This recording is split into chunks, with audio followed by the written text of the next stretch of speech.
How are you guys doing? Welcome back to another video. So we've got ourselves icon moments Lev Yashin. You can see we've had him for quite a bit now. I'd probably say a few weeks. We've already played 68 games with him, so definitely say I have a good general idea of how he performs in game. And yeah, here's a bit of a history lesson for you guys. I know, really exciting history.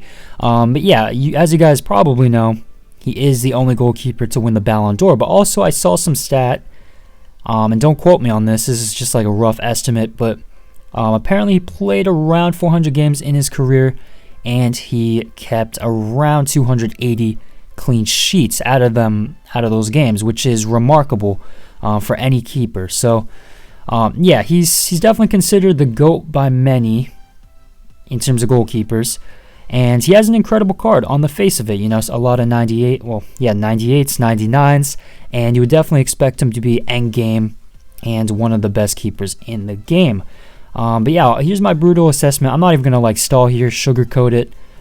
Does his card translate as well as you would expect it to in game? Absolutely not.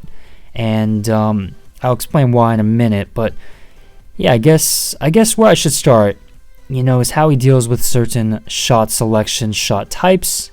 What are his pros, his cons? And a good starting point will be the close range 1v1s. He's got great reflex saves, so 99 reflexes. You can definitely see that in game. He's capable of making that, from point blank range. Getting a hand onto one of those shots that seems to already be past him. So that was very good. He's very good off one-on-ones, very quick off his line. He's got the 62 speed. And I noticed in general, he has very aggressive tendencies. He's very aggressive off his line. And yeah, he never seems to just be on his line. So yeah, that's good when it comes to one-on-ones, rushing the attacker, closing down that space and the area for the attacker to shoot at. But it also can be a problem and leave him prone to chip shots, which brings me to the next shot, the next shot type, the chip shot. And he conceded countless amounts of chip shots. And he isn't the tallest by any means. He's 6'2", and of course, I did notice as well that he likes to dive on the ground quite early. So that, of course, will make it easier for your opponent to get the ball over him. And something else with chip shots that some keepers are good at when they get beat, the recovery off chip shots. Traditionally with a normal goalkeeper, they'll get a palm onto it, maybe bat it away or even over the crossbar. But with Yashin, he doesn't really have that technique, and I noticed a lot of instances. I probably should have clipped them, but I noticed a lot of instances he might miss the ball where you would expect him to get a hand onto it. So yeah, chip shots, I felt like he was really prone to getting beat off crosses as well. Just in the air in general, I feel like he wasn't the most dominant. When it came to near post as well, now I feel like in this game, that's probably the hardest shot to stop for a goalkeeper.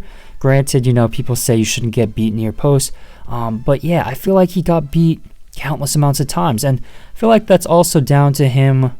I noticed he likes to drift maybe too much across goal, leaving certain areas of his goal exposed. So that was a little frustrating, and that's not even just manual, keeper movement. That's actual AI keeper movement. So that was very frustrating.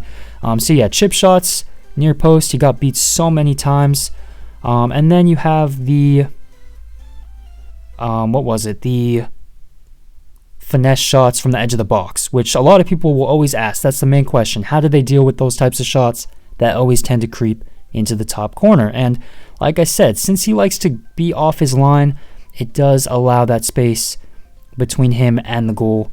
There's a bit of space to aim for. And I did notice a lot of instances where he was trying to scavenge or scatter back and dive backwards to make that wonder save. So yeah, he struggled in terms of positioning, I feel like, which left him exposed in a lot of shooting situations. And then you have the distribution, which is probably another weakness for me. He doesn't have the long throw trait. He also has the 76 kicking. So with top keepers, with top kicking, you usually get a more driven pass, very accurate. But with Yashin, I feel like you get a lot more loft on the ball, and sometimes very, inconsistent, very inaccurate, and you'll see it, go out, hit the advertising board, or even a fan in the stands. So, yeah, for me, very underwhelming, very frustrating. And if I were to rank him amongst the icon moments keepers, he's probably somewhere near the bottom for me, unfortunately. So him and Casillas are probably my least favorite. But yeah, that's just my honest, brutal opinion. I know a lot of people like to hear what, good things. Some people, that's just how it is. But yeah, that's my honest review. Please like, of course, subscribe, comment down below who'd like to see next, and thank you for watching.